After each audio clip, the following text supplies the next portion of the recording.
突然、バシャンと冷たいビールがかけられる。驚いて、俺は動くことができなかった。貧乏人は着る服もダサいな。なんだその服は、ヨレヨレじゃないか。10年ぶりに行われた高校の同窓会で、こうバカにしてきた同級生は、幼い頃から俺を母子家庭の貧乏人と嘲笑う天敵だ。まあ、お前みたいな底辺デザイナーにはお似合いだけどな。床にポタポタと落ちる水滴、服に染み込むビールに固まる俺に、同級生は重ねて暴言を吐き嘲笑する。お前なんかじゃ仕事をもらうのも大変だろうな。ちなみに、うちの会社は人気デザイナーと専属契約したんだ。まあ、年商100億は間違いないな。そして自慢も忘れないのがこの同級生らしかった。本当にお前は変わらないんだな。もういい大人だというのにいつまでも人をけなして楽しんで。幼い頃に負った心の傷もお前にはわからないだろう。お前がそうやって改心しないなら俺にも手段がある。俺の大切なもの、コツコツと積み上げてきたものはお前に渡さない。今の俺は子供だった昔の俺とは違うのだ。俺は同級生にしっかり償いをしてもらうことにした。うわ、お前またこの服だ。きったねえな。貧乏人は臭いからこっちに来るなよ。こいつの家はお父さんがいないから服も買えないんだ。この手提げもなんか変だぞ。やーい貧乏人。うるさいな。お前こそあっち行け。俺が怒ると同級生たちがランドセルを揺らしてキャッキャ楽しそうな笑い声を上げながら逃げていった。それを俺は睨みつけて、ああ、夢か。重たいまぶたを持ち上げると目の前には見慣れた天井が広がっていた。枕元で鳴り響くスマホを止めながら体を起こす。俺の名前は一ノ瀬健吾。ファッションデザイナーとして働いている。今朝は随分と懐かしい夢を見てしまった。あれは俺が子供の頃に経験していたもので、あんな風によくからかわれていた。原因は母子家庭だったことだろう。俺には父親の記憶がなく、幼い頃からずっと母親と二人暮らしだった。小学校も中学年くらいになると、クラスのボスが俺に目をつけて、仲間たちと俺のことを何かと貧乏だとバカにしてくるようになった。俺はバカにされるたびに負けじと言い返していたが、自分が貧乏だなんて思ってもいなかったし、ピンとこなかった。確かにうちはお父さんがいない。でも別に服は汚くもないし、臭くもない。なんでバカにされるのかわからなかったが、そんな時、いつも家に帰ると泣いていたのは、貧乏と言われると悲しくて、胸の奥が苦しくなったからだ。これどう？健吾のシャツで作ったんだけど、体操着を入れるのにいいでしょ？そう言って母は白い袋をひらひらとさせて俺に見せながら、いろいろな布を山盛りにしてミシンを動かし続けている。母はその頃服飾の仕事をしていて、俺が成長して着れなくなった服をリメイクして学校に持っていく手提げや小物などをいつも作ってくれた。これちょうどいいよ。学校でバカにするやつもいたが、俺が母が作るものを気に入っていたのはちょっとかっこいいと思っていたからだ。思えば節約のためにやっていたことかもしれないが、母がミシンをかけるときには、俺も見よう見まねで一緒に作るのが楽しみだった。そしてそんな母の影響もあって、俺は洋服作りやデザインに興味を持つようになった。高校に入ると服飾部で活動し、卒業後はデザイン事務所に就職。現在に至るというわけだ。毎日いろいろなデザインを考えて、様々な洋服を作り上げるのは楽しかったし、俺のデザインした洋服を誰かが喜んで着てくれる。それは幸せなことだった。だからデザインの細かい作業に追われても気にならなかったし、俺はこの仕事に心底入れ込んでいる。もうしつこいわね。一体何なの？いい加減にしてよ。俺が店に着くと、いきなり女性の怒った声が聞こえてきた。ここは地元にある居酒屋だ。今日はここで高校の同窓会が行われている。高校を卒業して10年。地元に就職した友人が発起人となり、ちょっとした同窓会をしようと誘ってくれたのだ。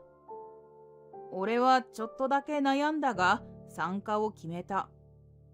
今朝、懐かしい夢を見てしまったのは、きっとこの同窓会が原因だと思う。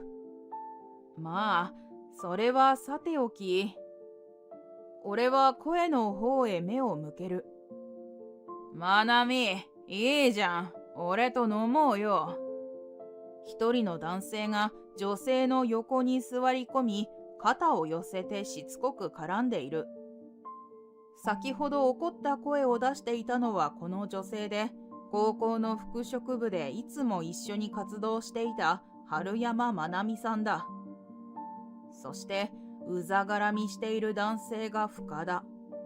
深田は小学生の頃から俺をいつも貧乏人とからかい、母がリメイクしてくれた小物をいつもバカにしてからかってきたやつだ。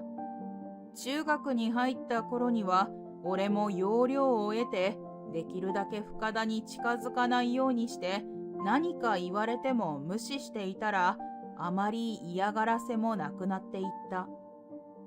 だが、俺が深田と同じ高校に進学する羽目になったのは、地元には高校があまりなかったせいである。同窓会で高校の友人たちに久しぶりに会いたかったが、俺が当初は出席をどうしようかと悩んでいたのは、この深田の存在があったからだ。いきなり何なんだ？状況が飲み込めず、俺は慌てて二人に近づいた。俺は仕事の都合で少し遅れてしまって、急いで駆けつけたのだ。どうしたんだ？やめろよ。俺が深田と春山さんの間に割って入ったのはとっさのことだ。深田の姿を見ると、小学生の頃バカにされた記憶がよみがえり、一瞬身構えたが、なぜか体が勝手に動いていた。これは貧乏人のお出ましだ。けどな、お前なんかが出しゃばるんじゃないよ。貧乏人。そう言われて俺はまた胸の奥が苦しくなった。深田はすでに酔っ払っているようで、なんだか目が座っていてふらついている。酔っているとはいえ、よくもいきなりそんなひどいことが言えたものだ。俺はいつの間にかぐっと唇を噛みしめていた。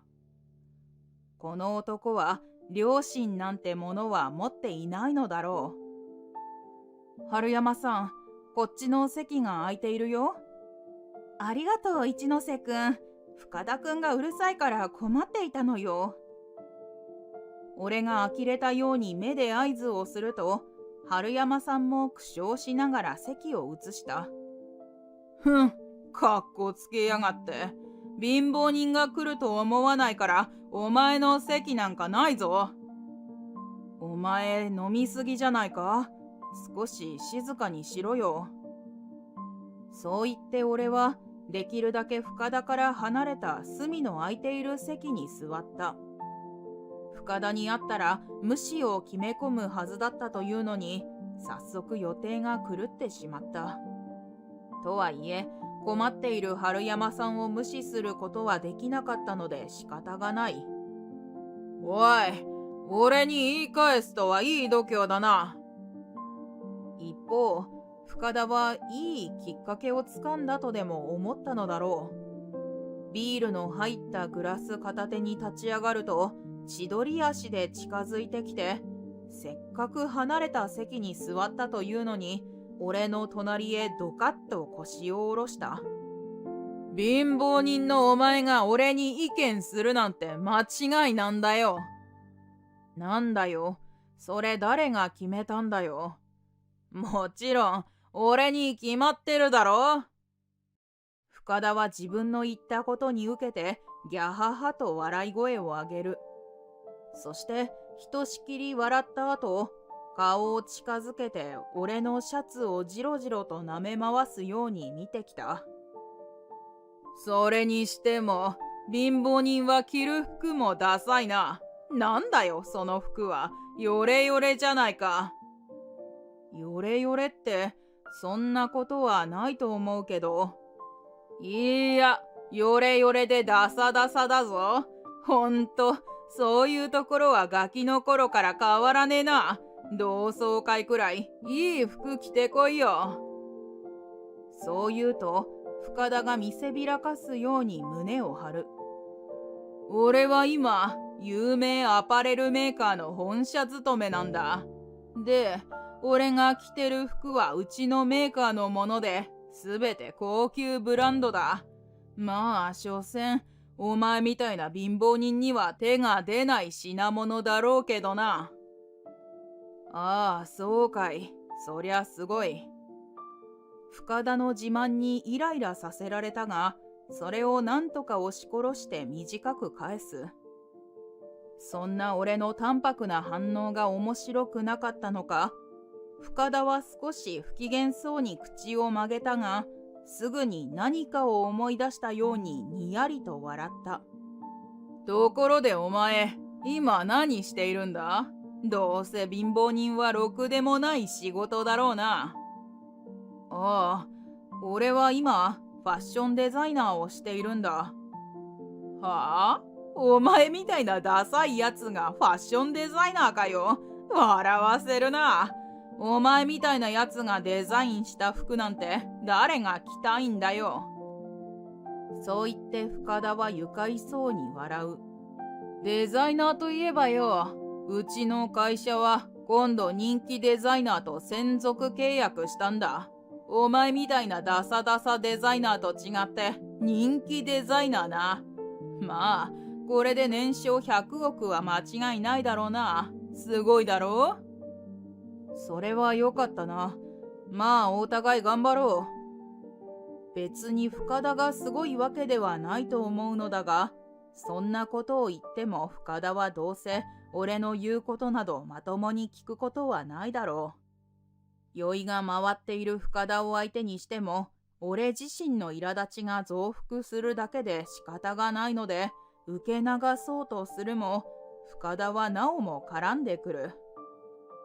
ああ、じゃあ今から俺が三流デザイナーのお前におしゃれの美学ってものを教えてやるよ。あのさ、深田くん、ちょっといい？気がつくと、俺の後ろに春山さんが立っていた。お、まなみ、お前も聞きたいのか？ここに座れよ。振り返って春山さんを見る深田の目が光っている。ああ、そうじゃなくて、深田くんさっきから一ノ瀬くんにいろいろ言っているけど、深田くんの着ている服は確かに高級ブランドかもしれないけど、全身ブランドで固めてちょっとどうかなって。春山さんは言いにくそうだったが、でもきっと俺に助け舟を出してくれたのだと思う。こちらの様子を伺うようにして、春山さんはさっきから俺たちのことを気にかけてくれていたのだ。いや、春山さんだけでなく、周りの同級生たちも深田が大声で何か言うたびに、何かひそひそと小声で話しているのがわかり、せっかくの同窓会がなんだかしらけた雰囲気になっていた。なんだよ、まなみ。俺のことバカにしているのか？春山さんを睨むように見て語気を強める。自慢のファッションにケチを入れられたのが気に入らなかったのだろう。だが実際のところは春山さんの言う通りだ。深田は全身一目で高級ブランドと分かり悪目立ちしている上に、上下が違うブランドなのだ。それがどうにも奇妙で、お世辞にもセンスがいいとは言えない。俺に意見するなんてまなみでも許さねえぞ。おい、やめろ。深田が立ち上がり、春山さんの腕をつかもうとするので、俺も瞬間的に立ち上がった。しかしその時、深田は持っていたコップのビールを俺に浴びせてきた。うわ、何するんだ。とっさのことで避けることもままならず、俺の白いシャツはびしょ濡れになり、ポタポタとビールが落ちて床にまでシミができた。どうせその安っぽいシャツもお前のママのリメイクかなんかだろ。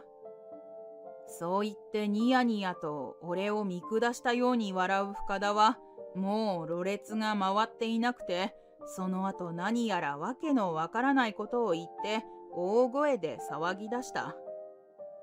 ダサい貧乏人はとっとと帰れ。お客様大丈夫ですか？もう少しお静かにお願いします。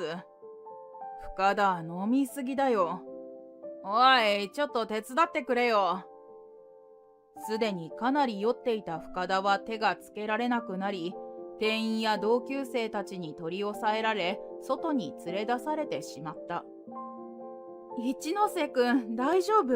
シャツがびしょびしょね。ビールをかけるなんて、深田くんどうかしているわよ。ああ、大丈夫だけど、こんな濡れたままだとな。ちょっと用事を思い出したし、今日はもう帰るよ。俺はそう言って店を出た。みんなに気を使わせてしまっては悪いし、お気に入りのシャツがシミになりそうだった。それに、用事を思い出したというのも本当だ。そして迎えた翌日、深田とその上司が俺の事務所にやってきた。一ノ瀬様、本当に申し訳ありませんでした。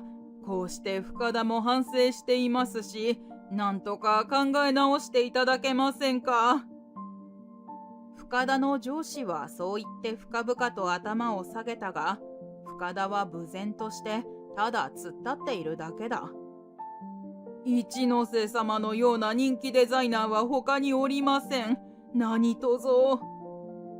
上司だけがそう言って繰り返し頭を下げているのだ。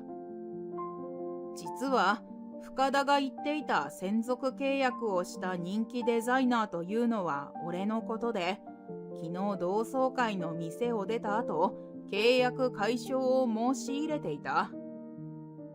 一ノ瀬くん、君はデザインの勉強をしたことがあるのか？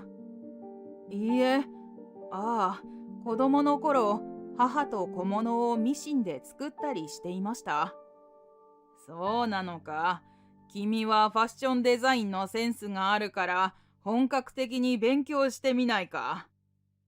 高校の時、俺の才能に目をつけた服飾部顧問の先生の勧めで、部活のない日は先生の知り合いのデザイン事務所でアルバイトをしながらデザインの勉強をさせてもらうことになった。本格的にデザインの勉強ができる。しかもアルバイトをしながら、一石二鳥とはこのことで、俺は2つ返事で OK したことをよく覚えている。今でこそ一人で事務所を立ち上げて独立しているが、それは俺がアルバイトをしていた事務所にそのまま就職させてもらい、力をつけ順調に功績を上げることができたからである。思えば先生がその時声をかけてくれたことが俺の人生の転機なのかもしれない。そして最近は注目の若手デザイナーとして話題になり始めて、大口の案件が決まるなど充実している日々だ。さあ、深田ももう一度謝りなさい。ああ、はい。どうもすみませんでした。上司が背中をつつくと、深田はそっぽを向きながら、明らかに嫌々ながらといったわざとらしい謝罪の言葉を口にした。深田は本社の総務部に勤務しておりまして、デザイナーさんのことは何も存じ上げないものですから、昨日のような失礼なことを申し上げてしまいました。深田は今回の契約についても詳しいことは何も知らなくて、どうやら社内法で見たことを俺に話しただけらしい。このように深田も反省しておりまして。はあ、どう見ても反省しているようには見えないのですが。なあ深田、お前全然納得してないだろう。ため息混じりに深田へ水を向けると、深田は俺をじろりと睨むように見合った。そんなことは。それ、反省しているやつの目じゃないぞ。俺の指摘に深田は小さく舌打ちすると、勢いよく頭を上げた。ああ、そうだよ。深田。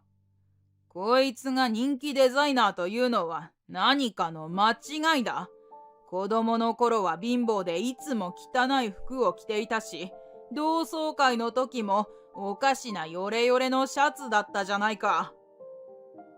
深田にはやはり反省のハの字もなかった。上司が面食らうのもお構いなしに俺を罵倒し始める。また深田くんなの？その時、春山さんが事務所の奥から出てきた。お、まなみ、こんなところでどうしたんだ？あら、言ってなかった？私、ここの事務所でパタンナーとして働いているの。深田くんは一ノ瀬くんをバカにしているけど、一ノ瀬くんは有能だから、この事務所も左うちわなのよ。春山さんは高校の服飾部で一緒に活動していたが、その頃から俺のデザイナーとしての才能を高く評価してくれていた。この事務所で働くことになったのは、独立した際にパタンナーとして働きたいと春山さんが希望してくれたからだ。一ノ瀬くんの着ていたシャツはヨレヨレじゃなくて、あえてシワを加工してあるの。軽くて通気性もいいし、一ノ瀬くんがデザインした最近すごく人気のあるシャツよ。深田くんは何も知らないのね。春山さんは同窓会の時もそうだったが、俺の言いたかったことを深田に先に言ってくれた。見る人が見れば最高級の生地を使っている一流品だってすぐにわかるわ。春山さんの言葉に深田がぐっと言葉に詰まる。本当にお詫びの言葉もありません。とんだ失礼を。深田の上司は気の毒なほど顔面蒼白になり、身の置き場もないといったように恐縮して、またペコペコと頭を下げる。だが肝心の深田といえば、決まりが悪そうにだんまりを決め込んでうつむいている。あと、もう一つ言いたいことがあるのよ。もう一つですか？春山さんは困ったように眉を潜めてそう言うと、深田の上司はますます慌てて目を丸くした。前に深田くんが付き合ってほしいって私に言った時に断ったでしょ？その後もずっとメールや電話をしてくるの。いい加減やめてほしいの。深田、そんなことしているのか？信じられん。お前、2年前に結婚したじゃないか。それは、結婚前の話ですよ。深田くん結婚しているの？だって昨日の同窓会でも付き合ってほしいってしつこく言ってたじゃない。いや、俺は冗談で言っただけで。深田は目を泳がせ、白々しく苦しい言い訳をしているが、上司をはじめみんなは厳しい視線を向ける。深田、俺は春山さんと将来を考えて交際しているんだ。今後彼女に近づくなよ。わかったか？俺はちょっと春山さんを見てから強い口調でそう言い放ち、深田を睨みつける。深田が春山さんにそんな交際を迫るようなことまで言っているとは知らなかった。重ね重ね、本当に申し訳ありません。この件につきましては、上の者に伝えて、深田の処分を改めて考えます。深田の上司はそう言うと、肩を落とし、がっくりとしている深田の腕を掴んで帰っていった。深田の会社からその後についての説明があったのは、その翌週のことだ。深田の一ノ瀬様に対する暴言や既婚者でありながら女性に言い寄っていたことによる素行調査を行うことになりました。その結果、社内でも日頃の勤務態度の悪さや怠慢な仕事ぶり、他の取引先への暴言も明らかとなり、解雇処分となったそうだ。この度はいろいろとご迷惑をおかけいたしました。しかし、私どもは一ノ瀬様のデザインを大変に高く評価させていただいております。どうかもう一度契約について考え直していただけませんか？深田の上司が神妙な表情で頭を下げる。俺はもともとこのアパレル会社の作る服が好きで契約を決めていたので、深田がいないなら願ったり叶ったりで専属契約をもう一度受けることにした。ここは本当に素晴らしい服を作る会社なのだ。春山さん、この前将来とか考えているって話だけど。この一件が一段落した時に、俺は春山さんにちょっと聞いてみた。何？よく聞こえないからもう一度言って。春山さんは忙しそうにそう言って、何やら急に書類を片付け始めた。いや、なんでもないよ。それより最近忙しくて疲れただろう。帰りに何かうまいものでも食べて帰ろうか。やった！じゃあ今日は一ノ瀬くんのおごりね。将来とか結婚とかについて俺だけが勝手に考えていて、彼女自身に話したことはなかったが、俺と春山さんは以前から交際している。しかしあの日、深田が春山さんにしつこく交際を迫っていたと聞いて、つい将来のことが口をついて出てしまった。春山さんは仕事とプライベート両方のパートナーとして大切な人だ。母さんも春山さんとは結構仲良しで、よく事務所に来ては2人でおしゃべりをしている。春山さん、いや、まなみと俺の幸せのために、俺はこれからもデザインの仕事に邁進していくことを決意した。